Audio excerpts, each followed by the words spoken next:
So far, Ironheart is enjoyable.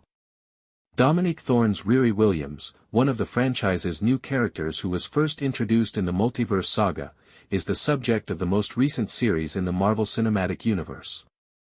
I wasn't necessarily in favor of an Ironheart series, even though I enjoyed what I saw of Riri in 2022's Black Panther, Wakanda Forever. However, after seeing the first few episodes of the series, I am convinced that Marvel has a compelling plot that demonstrates Riri's potential for excitement. The upcoming years could see a lot of Tony Stark influences because Robert Downey Jr. is back in the MCU, albeit as Dr. Doom rather than Iron Man. Although the performer does not appear in the show, at least not in the first, there are now 3 episodes available. Throughout, Iron Man's presence is evident. Although Riri and Stark are not as closely related as they are in the comics, their work does. She is very similar to him, and I think Ironheart is a perfect fit for the role of Iron Man in the MCU. Iron Man's MCU substitute enters the criminal underworld. Episode 1 closes with a startling disclosure. Although Ironheart's first episode may not be the finest, it is a good start to the series and gives viewers a better understanding of Riri Williams' universe. I like that there are a lot of references and ties to the wider MCU right away, and it's clear that Riri is determined to continue Mr. Stark's legacy and revolutionize safety. I adore how, in the first 3 episodes, there is a tug-of-war about whether or not she is effective in upholding Iron Man's legacy. Charming Parker Robbins persuades her to work for him in return for the money for her outfits, which will undoubtedly backfire. We learn more about Riri's terrible backstory and her supporting cast after she returns home to Chicago after being expelled from MIT. Her relationship to Parker Robbins, also known as the Hood, the antagonist played by Anthony Ramos, is the central theme.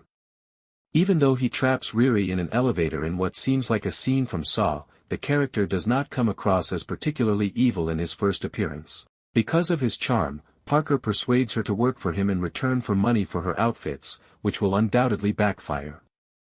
While I adore some of the characters that function in the black and white world of superheroes, I also find morally complex people to be incredibly fascinating. Before Riri Williams can discover her way to hero status, she will have to enter the criminal underworld.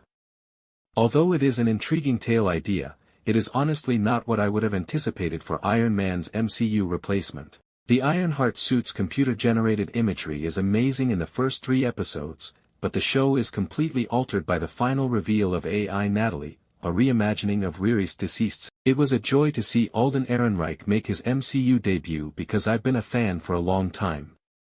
The actor portrays Joe McGillicuddy in Ironheart Episode 2, an apparently ordinary Joe, pun intended, who conceals a brilliant mind. Despite the fact that their relationship began because she blackmailed him for parts to reassemble her Ironheart armor, I adored the amount of chemistry Joe and Riri showed in this episode and how quickly they became friends. Joe wants to aid people using technology rather than weapons, even if he has connections to the illegal market. The series really begins to revolve around their friendship.